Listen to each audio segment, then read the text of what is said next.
Okay, thanks, Alex. I'm happy to welcome Hussein Hazimeh with us as our second speaker for today. Hussein is a fourth-year PhD candidate at the MIT Operations Research Center, where he's advised by Rahul Mazumder. Hussein has been doing interesting work combining kind of principled optimization methods to solve difficult machine learning problems. Particularly machine learning settings where interpretability or sparsity arise and are kind of required, and where typical kind of gradient-based methods for machine learning don't work so well. And so he's also applied some of that work at internships at Google and Amazon. And today he's going to tell us about some of the recent developments in sparse regressions. So Hussein, go ahead.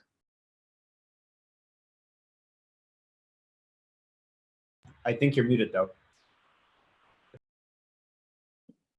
Okay, can you hear me now? Hello, everyone. Thank you, Elias and Alex, for the invitation and for organizing this exciting series of talks. This talk is about sparse regression at scale. It is a joint work with my advisor at MIT, Rahul Mazumder, and Ali Saab. So I'm going to start with the usual linear regression problem, where we are given a response vector y and a data matrix x with n samples and p features. And the idea is that we want to approximate the vector y using the linear model x beta. So a very typical way to do this is by solving the least squares problem. Least squares typically works well when the number of features is relatively small. However, in high dimensions, things can become much more difficult. And by high dimensions, I mean that the number of features p is relatively large compared to the number of samples. So x is a wide matrix. And in such settings, sparsity can have various advantages. Here, I'm going to mention briefly two of them. First, it can improve the statistical properties, such as variable selection and the prediction performance. And second, intuitively, a sparse model contains a small number of non-zeros. So you can easily go through these non-zero coefficients, which can improve interpretability compared to dense models.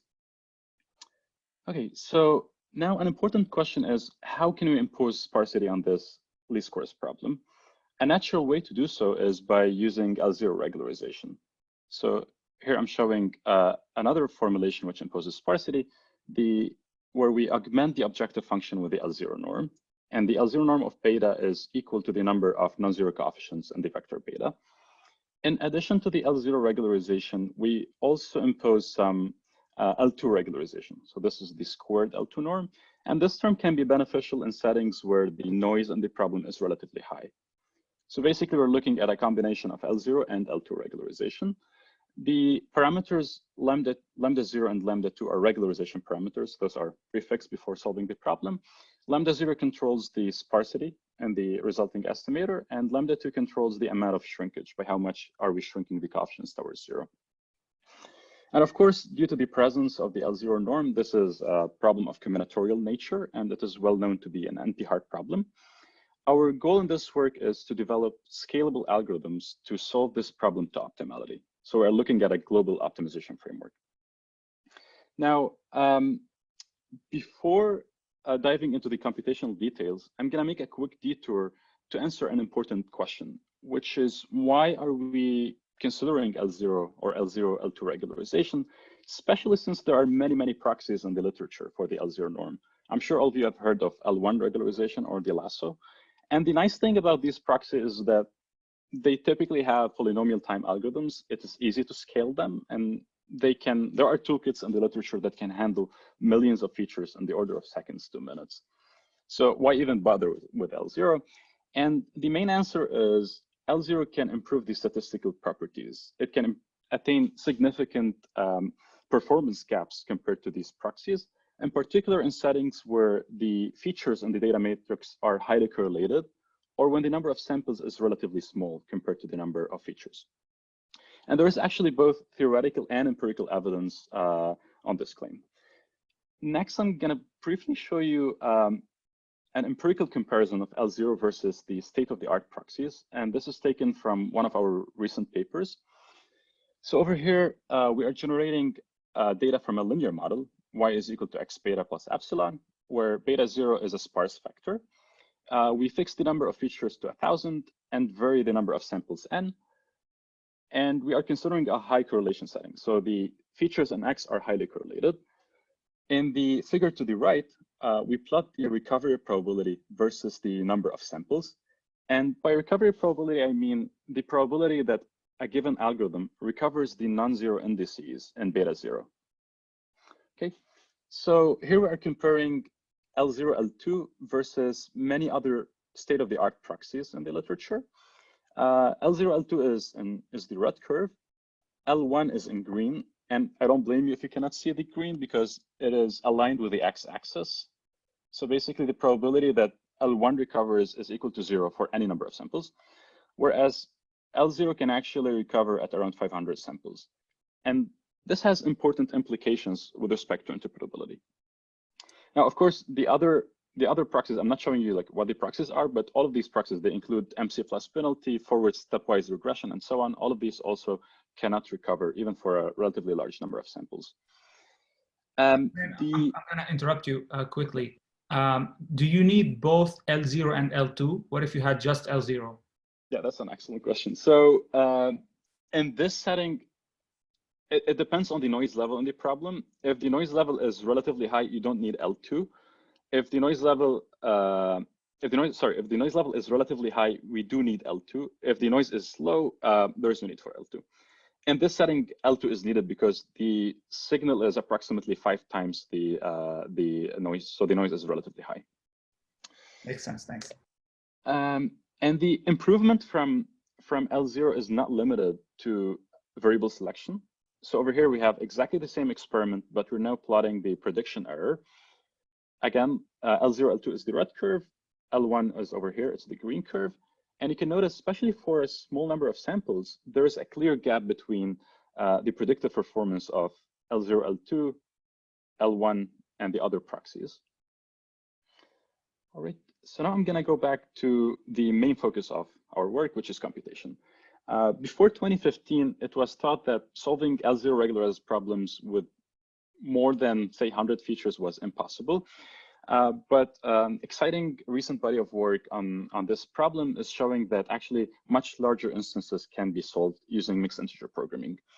In particular, the state-of-the-art currently can handle P around 10,000, so 10,000 features in the order of hours to days. And in some easy statistical settings, larger problem sizes actually could be handled.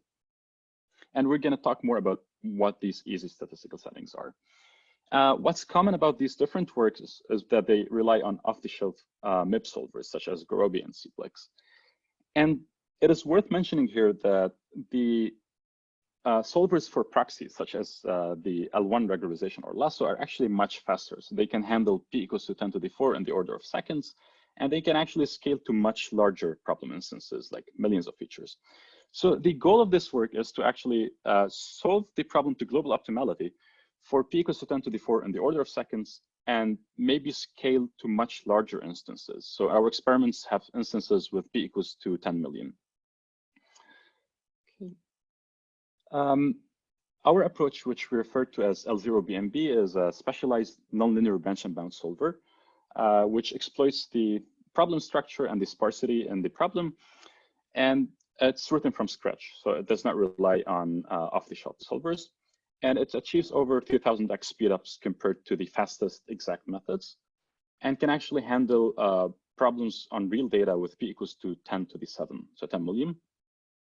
Here I'm going to show you a quick glimpse of the timing comparisons. So L0 BnB is our framework. GRB stands for Gurobi. MSK is Mosaic. OA is the outer approximation approach by Birdsmith and Van Paris. This is one of the state-of-the-art approaches. And over here, horizontally, we are varying the number of features. Notice that for P equals to 100,000, our approach is the only one that can solve the problem. So it takes approximately 250 seconds. The other approaches cannot terminate in 2 hours. The gaps are shown over here. The same also applies for P equals to 1 million. So we can solve it in less than 1 hour. And again, on real data, we could actually handle 10 million. This is just a glimpse. I'm going to go into more detail on the experiment section. Right, and the framework is open source, so you can check it out on GitHub at this link. It has a Python interface, and it's relatively easy to use. So basically, you just have to call a fit function, give it X and Y, and then it gives you a pool of solutions with different sparsity levels. Now I'm going to give you a quick overview of the approach. So the first step is to model the problem as a MIP formulation. And our MIP formulation basically combines a big M and a perspective formulation. We're going to see this in more detail in a bit. Our branch and bound is based on a nonlinear branch and bound framework, in which at every node we solve a nonlinear relaxation. And to solve these nonlinear relaxations, we propose using a primal relaxation solver, which is based on a specialized first order method.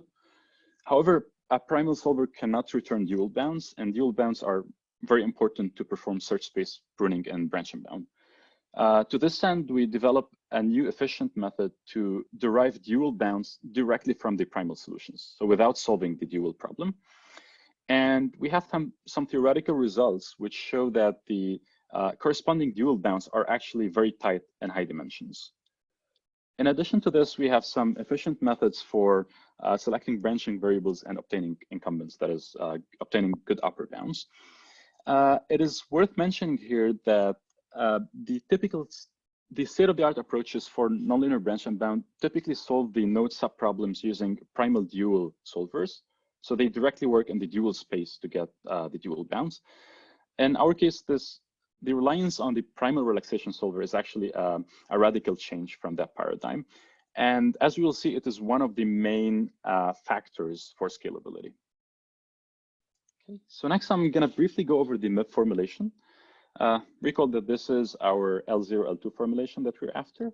In the literature, there are two popular formulations for this problem. The first one is the big M, where we introduce a binary variable Zi for every continuous variable beta I, and beta I and Zi essentially is an indicator of whether beta I is equal to 0 or not. So as you can see from this linear big M constraint, if Zi is equal to 0, it's going to force beta I to be equal to 0. And of course, M has to be chosen to be sufficiently large so that the problems are equivalent. In addition to the big M, another formulation known as the perspective formulation is gaining more and more traction recently.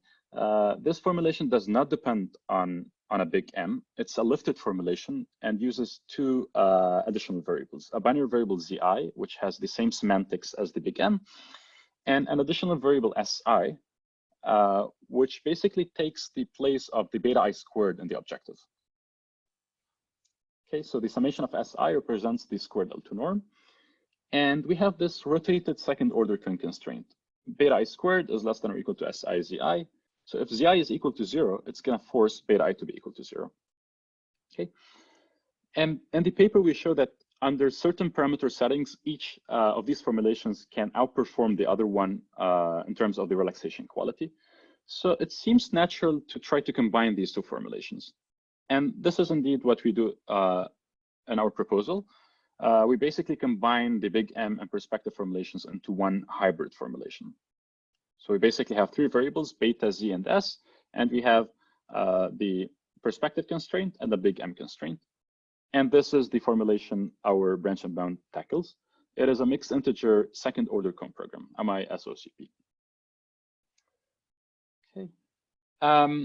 We have a result in the paper on how tight the relaxation of the hybrid formulation is compared to the other formulations. I'm just going to mention it in words in the interest of time. So if the proposition says the following: if the regularization parameter lambda2 is relatively small, then the relaxation of the hybrid formulation can be strictly and significantly tighter than the other formulations, the big M and the perspective.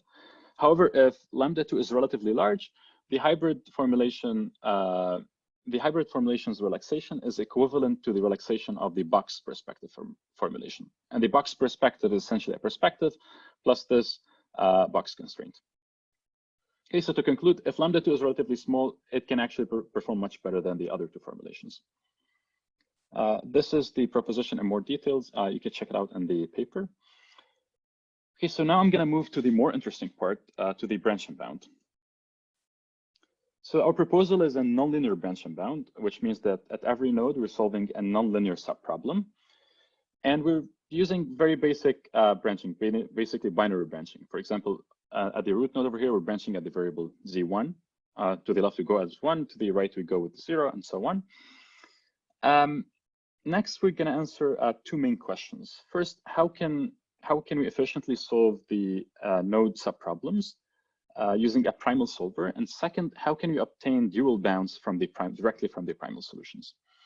To this end, and to simplify the presentation, I'm going to focus only on the root relaxation. The other node subproblems are actually very, very similar to the root relaxation. Okay, so recall that this is our hybrid formulation we're after. To obtain the root relaxation, we basically just relax the binary variables, the zi's, to the interval 0, 1. And the corresponding relaxation basically has three variables, beta, z, and s, and it has two kinds of constraints, the rotated second order cone and the big M constraints. So if you give this to a modern solver, it's highly likely that the solver is going to work in the beta zs space. Next, we're going to see that actually this formulation can be reduced to a much simpler one, where we completely eliminate the perspective and big M constraints, in addition to the z and s variables. Okay, so we have the following result. The root relaxation is equivalent to the following formulation: minimize f of beta with respect to beta, such that the following box constraints hold. This is basically saying the magnitude of each element of beta should be less than or equal to m. And notice there are no z and s variables. There are no big M or conic constraints, only simple box constraints. And f of beta looks as follows. It's basically a squared error loss plus a summation of a separable penalty, phi of beta I. And phi of beta I can take two forms depending on the problem parameters. If the problem parameters satisfy this inequality, then phi of beta I is essentially an L1 penalty. Otherwise, phi of beta I is the reverse Huber loss. The reverse Huber loss is essentially an L1 penalty around 0, and then it switches to a quadratic penalty away from 0. Okay. And now the problem is basically how can we solve this optimization problem, minimize f of beta subject to the box constraints. To do so, we propose using cyclic coordinate descent, which basically loops through the coordinates, optimizing with respect to a single coordinate at a time. So for example, for the ith coordinate, we fix all the other variables and we optimize only with respect to beta I, subject to this simple box constraint. Fortunately, it turns out that this univariate minimization problem can be solved in closed form. In particular, if you're familiar with soft thresholding, this is a variant of soft thresholding. And what's nice about coordinate descent is that it's highly effective at exploiting warm starts. So inside branch and bound, we initialize CD with the solution from the previous node in the branch and bound tree. And this is in contrast to the difficulties typically faced when using warm starts with interior point methods. Okay. However, we should note over here that if you just use a plain and simple coordinate descent, it's not going to work for the problem. It's going to actually be slower than the typical solvers. The more elaborate computational schemes are actually needed to make coordinate descent faster. So next, I'm going to discuss two of these computational schemes that actually allow us to exploit the sparsity structure in the problem more. The first one is active set updates. The idea over here is, that coordinate descent is repeatedly cycling through the coordinates, and this can be an expensive operation. The goal behind active set updates is to reduce the complexity of coordinate descent, and it does so as follows. First, we optimize the problem using coordinate descent over a small subset of the variables, which we refer to as the active set. After conversions on the small subset, we check the KKT conditions of the problem through computing. Checking the KKT conditions requires computing a gradient.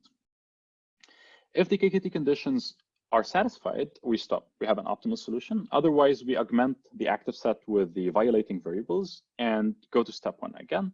And of course, this active set procedure is guaranteed to return an optimal solution to the problem.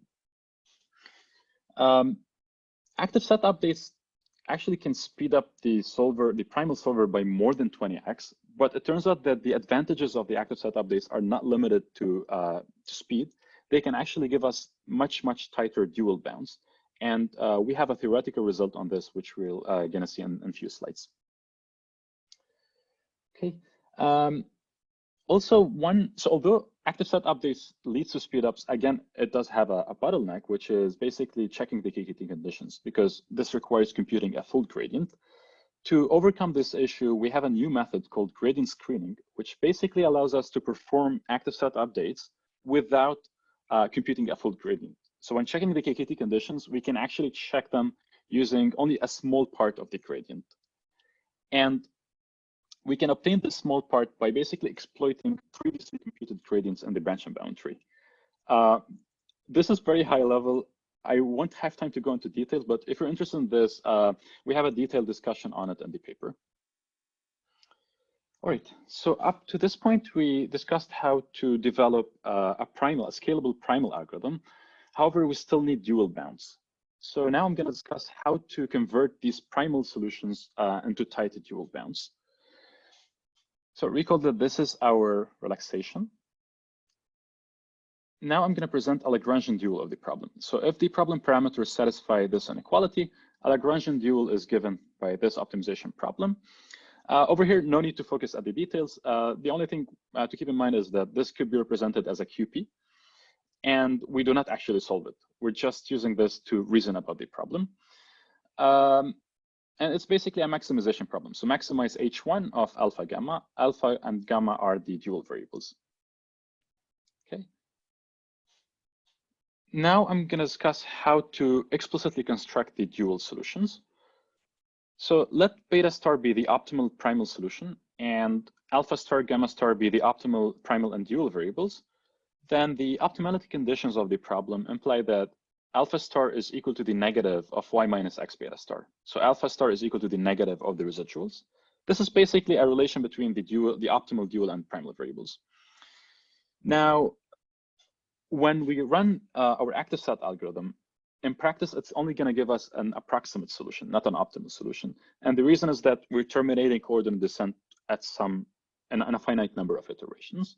So basically, our active set algorithm is only returning an approximate primal solution, which we refer to as beta hat. And the question now is, how can we construct a dual feasible solution, alpha hat, gamma hat? We basically do it as follows. We choose alpha hat to be equal to the negative of the residuals. And this is basically directly motivated by the optimality conditions. Because we intuitively expect beta hat, the approximate solution, to be close to beta star, which means that alpha hat is going to be close to alpha star. Now, for the second dual variable gamma, what we do is basically partial maximization. We maximize the dual objective with alpha fixed to alpha hat. And luckily, it turns out that solving this partial maximization is actually a convex optimization problem with a closed form solution. So this can be solved very efficiently. And alpha hat, gamma hat basically would give us a dual bound by just plugging these into the dual objective over here. Okay, so now a very natural question is, how good is the corresponding dual bound? And we have a theoretical result on this. So over here, beta star, alpha star, and gamma star are still the primal and dual optimal variables. Beta hat is our approximate solution. Let's define the primal gap as follows. Epsilon is equal to the L2 norm of x beta star minus x beta hat. So this is basically how far is the current approximate primal solution is from the optimal solution. So this is an optimality gap. And let k be equal to the number of non-zeros in the primal solution. So k is usually a very small number. It's chosen by the practitioner, for example, 10. Then the following holds. In this inequality, the left-hand side is the dual objective from the feasible solution. The term over here is the optimal dual objective. And then we have two other terms, k of epsilon and k of epsilon squared. What this is basically saying is the dual objective from the feasible solution is k times O of epsilon close to the optimal dual objective. And what's interesting over here is the dimensions, the number of features p does not appear in the bound. So the bound only depends on k, and k is typically much smaller than p. meaning that the bound can actually be very tight in high dimensions. It's not affected by the dimensionality of the problem. Another interesting point is if our active set algorithm was replaced by a plain first order method like coordinate descent, the k term in this bound would be replaced by p, which means if you use CD, a plain and simple CD, the quality of the dual bound is actually going to go down with the number of features p. And the main drivers of this result are actually using active sets. So active sets directly lead to this reliance on k instead of p. And basically the partial maximization we perform when obtaining the dual bounds. Okay, next I'm going to briefly go over the experiments. So we have experiments over both real and synthetic data sets. For synthetic data, we generate them from a sparse linear model. For the regularization parameters, we choose them in a statistically optimal way.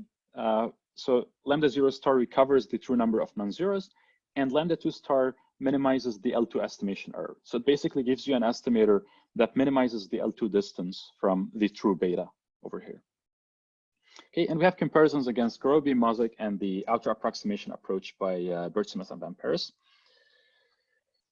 Okay, so I've shown you only a piece of this table before. So if you look at the first panel for lambda 2 equals to lambda 2 star, this is the statistically optimal setting. We can see that our approach is the only one that can solve 100,000 or 1 million features. The other approaches only seem to work for larger instances when lambda 2 is equal to is much larger than lambda 2 star. So for example, in this case, lambda 2 is equal to 10 lambda 2 star, and the Mosaic and the outer approximation approach actually perform better, but our approach is still over 100x faster in this setting. Okay, we also have some comparisons as we vary the big M. So over here, M star refers to the tightest possible big M. Even if we set the big M equals to infinity, our approach can still solve the problem with 1 million features with a 3% gap in less than 2 hours. Great. We also have some experiments on real data. For example, this real data set has 8.3 million features. And on the y-axis, I'm showing the runtime in seconds. On the x-axis, the number of non-zeros. The results show that even for around 16 features, we could solve the problem in the order of minutes. We also have some ablation studies on the paper where we replace parts of our algorithm with other solvers to see the effect of each component. So to conclude, we developed a highly scalable branch and band framework for the L0 L2-regularized regression problem. The main drivers behind scalability over here are the reliance on a primal relaxation solver, which exploits the sparsity structure in the problem, in particular with ideas like active sets and gradient screening. We also have shown that we can obtain very tight dual bounds directly from the primal solutions without having to solve a dual problem. We also have some efficient methods for branching and obtaining good upper bounds. And of course, it'd be very interesting to see if such an approach can be generalized to other L0 regularized problems or problems involving sparsity. Right. These are the references used in the talk, and the first one is the main paper for the branch and bound. It's available on arXiv. And thank you for listening. Okay, thanks, Hussein, for a nice talk. We'll be taking questions, so if you have any, either raise your hand or type it in the chat box. So in the meantime, I'll ask one. Okay, there's a question from Andres. Andres, go ahead. Hi. So first, it's a very good talk. So I really liked it. So I actually have two questions. The first one is, do you have any numbers of branch and bound knots, especially on the small instances that both Garobi and Mosaic can solve to optimality? And the second question is, when you mentioned the tightness of these dual bounds, you mentioned that if you use coordinate descent using all features instead of just using the ones, the dual bounds will be much worse. So, but if so if you were using coordinate descent on all features, wouldn't you find the optimal solution? And at that point, wouldn't you have kind of a zero duality gap between this primal and dual solution of the continuous relaxation? Oh yeah, these are great questions. So I'm going to start with the second question first. Yeah, of course, if you run coordinate descent to optimality, it's going to get a zero duality gap. But in practice, we should terminate the coordinate descent somewhere early on, say like after 100 iterations or 1,000 iterations. When I said that this K term is going to be replaced by P if you use coordinate descent, this holds if you construct the dual bounds in the manner we described over here. So basically, if you construct the dual solution using in this manner, coordinate descent will lead to a factor of P instead of K. But the typical approach to do this is basically maybe run coordinate descent on the dual problem. However, the dual problem is actually more computationally complicated than this problem. For your first question, I think you were asking about the number of nodes in the branch bound tree.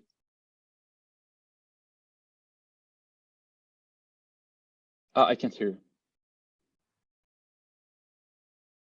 Andres, you're on mute. Yeah, I think he was asking about the number of nodes for the small ones. Yeah. So yeah, for instances that can be solved by Gurobi, typically, honestly, the number of nodes is going to depend also on the choices of lambda 2 and big M. On these small instances, we considered typically our branch bound is terminating with a relatively small number of levels, around 4 to 10 levels. However, it really depends on the choices of the regularization parameters, and of course, for larger P, it's gonna for larger P or less sparsity, it's the number of nodes is gonna increase.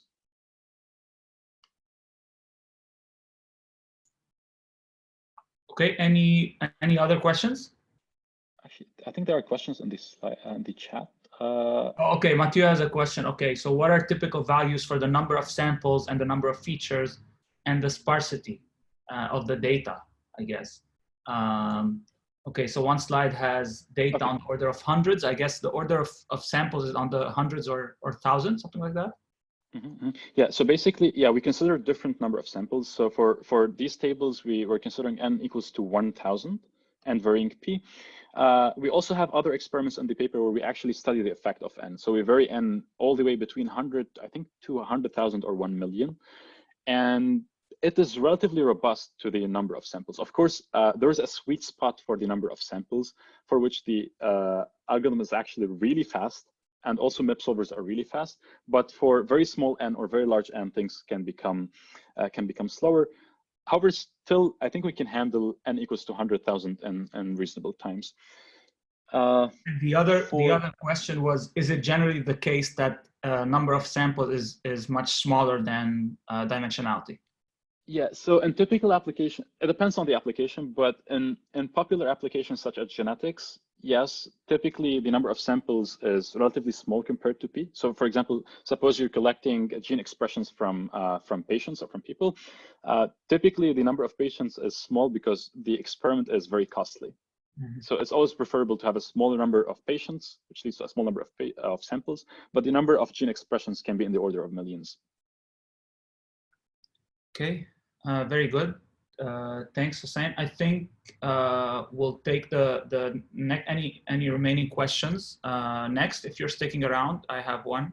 And so with that, I'd like to thank everybody. If you'd like to hang around, either socialize or ask some of the authors more detailed questions, please stick around and we'll assign you to rooms depending on where the authors will be. Okay. Thanks, everybody.